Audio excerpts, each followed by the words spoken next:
একটা ছোট্ট গ্রামে রিনা নামে এক গরিব মেয়ে থাকত। রিনার বয়স তখন মাত্র ৬ বছর।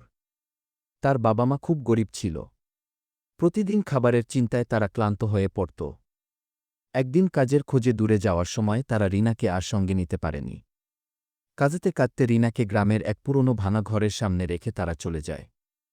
রিনা প্রথমে বুঝতেই পারেনি কি হয়েছে। সে ভাবছিল বাবা মা একটু পরেই ফিরে আসবে। কিন্তু দিন যায়, রাত যায়, কেউ আসে না। ছোট্ট রিনার চোখে তখন শুধু ভয় আর কান্না। কিছুদিন পর গ্রামের এক বুড়ি খালা তাকে মাঝে মাঝে একটু ভাত দিত। রিনা তখন বুঝে গেল, এখন থেকে তাকেই নিজের যত্ন নিজেকেই নিতে হবে। সে ছোট ছোট কাজ করতে শুরু করল। কারো বাড়িতে ঝাঁটা দিত, পুকুর থেকে পানি তুলত, কখনো কারো বাচ্চাকে দেখাশোনা করত। খুব কষ্ট হলেও রিনা হাল ছাড়েনি। রাতে ভাঙা ঘরের এক কোণে শুয়ে সে আকাশের তারা দেখে স্বপ্ন দেখত, একদিন সে বড় হবে, ভালো মানুষ হবে।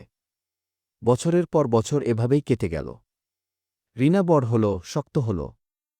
সে পড়াশোনাও শিখল গ্রামের এক স্কুলে, কারণ একজন দয়ালু শিক্ষক তাকে সাহায্য করেছিলেন। একদিন রিনা যখন বড় মেয়ে, তখন সে নিজেই গ্রামের গরিব বাচ্চাদের পড়াতে শুরু করল। সে জানত কষ্ট কি, একা থাকার যন্ত্রণা কি। রিনার জীবন প্রমাণ করল, মানুষ একা হলেও যদি সাহস আর পরিশ্রম থাকে, তবে সে নিজের জীবন নিজেই গড়ে তুলতে পারে। চাও তো আমি গল্পটা আরও ছোট করতে পারি, অথবা ভিডিও গল্পের মতো করে লিখে দিতে পারি।